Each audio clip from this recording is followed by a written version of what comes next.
শৃঙ্খলা যার কাজ তাকে করতে দেন। আপনাদের কাজ আপনারা করেন, আমাদের কাজ সংবাদকর্মী আমাদের উপর কেন চড়াও হয়? আপনাদের উপর কোনো চড়াও হয়নি।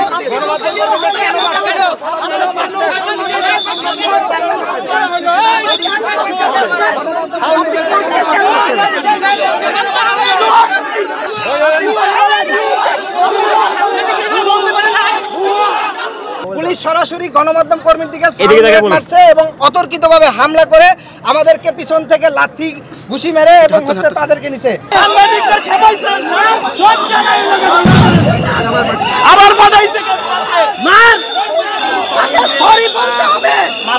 আপনারা যেমনটা দেখতে পাচ্ছেন এখানে কিন্তু পুলিশের যারা আইন শৃঙ্খলা রক্ষাকারী বাহিনী রয়েছেন তাদেরকে ঘিরে রেখেছে গণমাধ্যম কর্মীরা, কারণ কিছুক্ষণ আগেই গণমাধ্যম কর্মীদের উপরে অর্থাৎ কিছুক্ষণ আগে সাউন্ড গ্রেনেড নিক্ষেপ করা হয়েছিল, সেখানে আন্দোলনকারীরা ছিল এবং সেখানে গণমাধ্যম কর্মীরাই বেশি ছিল। সেই প্রেক্ষাপটে কিন্তু সেখানে যখন সাউন্ড গ্রেনেড নিক্ষেপ করা হয়েছে তার পরিপ্রেক্ষিতে কিন্তু আইন শৃঙ্খলা রক্ষাকারী বাহিনীকে সরি বলতে হবে, এরকমটাই কিন্তু তারা দাবি করে অনেকক্ষণ ধরেই কিন্তু সেখানে আমরা দেখছি যে তারা কোনো কথাও বলছেন না, কিন্তু সেই পরিস্থিতি কিন্তু এখানে সৃষ্টি হয়েছে।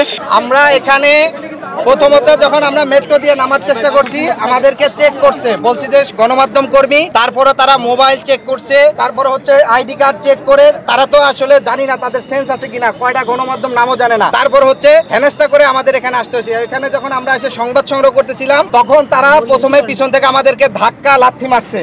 এরপরে যখন সংবাদ কর্মীরা তাদের সংবাদ সংগ্রহ কাজে ব্যস্ত ছিল তখন সরাসরি আইন শৃঙ্খলা বাহিনী সাউন্ড গ্রেনেড মারছে এবং আমাদের চ্যানেল এর ভাইয়ের এই যে একেবারে তার এই যে পিঠে রক্তাক্ত হয়ে গেছে, সাউন্ড গ্রেনেড সরাসরি সাউন্ড গ্রেনেড মারছে, আমাদেরকে পিছন থেকে লাথি মারছে এবং হচ্ছে অতর্কিতভাবে হামলা করে। আমরা তখন আন্দোলনকারী না, পুলিশ সরাসরি গণমাধ্যম কর্মীর দিকে মারছে এবং অতর্কিতভাবে হামলা করে আমাদেরকে পিছন থেকে লাথি ঘুষি মেরে এবং হচ্ছে তাদেরকে নিচে। ওখানে যদি 100 জন থেকে থাকে 3-4 জন ছিল শিক্ষার্থী, 7টা থেকে সবাই আমরা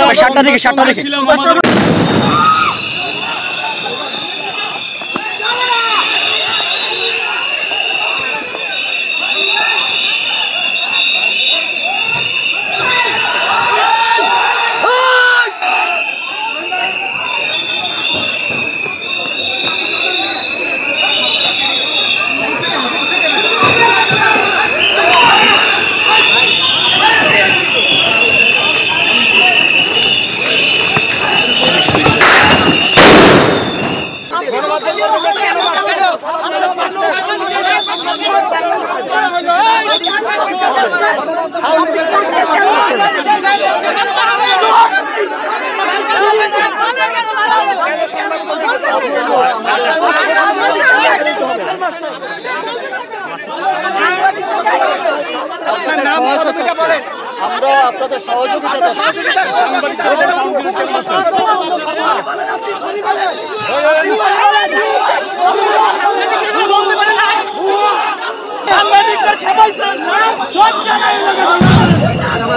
আবার ফাটাইছে